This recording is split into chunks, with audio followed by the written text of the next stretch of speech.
Je dirais simplement que c'est de fausses anecdotes de la population. La drépanocytose n'est pas du tout un mauvais sort jeté à un enfant ou à une personne adulte, ni une malédiction, ni de la sorcellerie.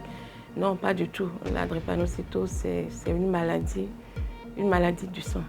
La drépanocytose est une maladie génétique. C'est une maladie génétique qui se transmet comme un parent peut transmettre la forme de son nez, la couleur de ses yeux. Donc c'est une maladie génétique qui se transmet des parents. Il faut que ces parents portent tous deux l'anomalie génétique, donc transmis des parents à leur enfant. Donc c'est une maladie génétique. Heureusement que cette maladie est évitable parce que c'est une maladie grave qui jusqu'à nos jours, du moins sous nos cieux, n'a pas encore un traitement radical. On peut bien sûr l'éviter.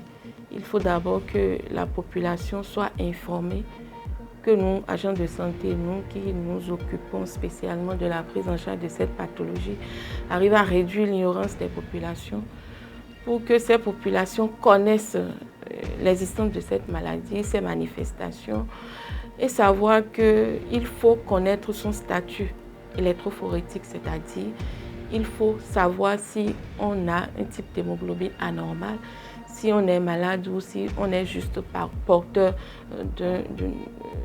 d'un allèle porteur sain, c'est-à-dire qu'on a juste une toute petite partie de la maladie sans en manifester les signes. Donc c'est une maladie qui est bien évitable. Donc dès que le sujet connaît son électrophorèse, surtout quand on est en âge de penser à s'unir, de penser à fonder une famille, de penser à avoir des enfants, il faudrait absolument qu'on recherche le conjoint ou la conjointe dont le type d'hémoglobine pourra ensemble ne pas donner naissance à des enfants qui vont souffrir de cette pathologie-là grave et éprouvante pour les familles.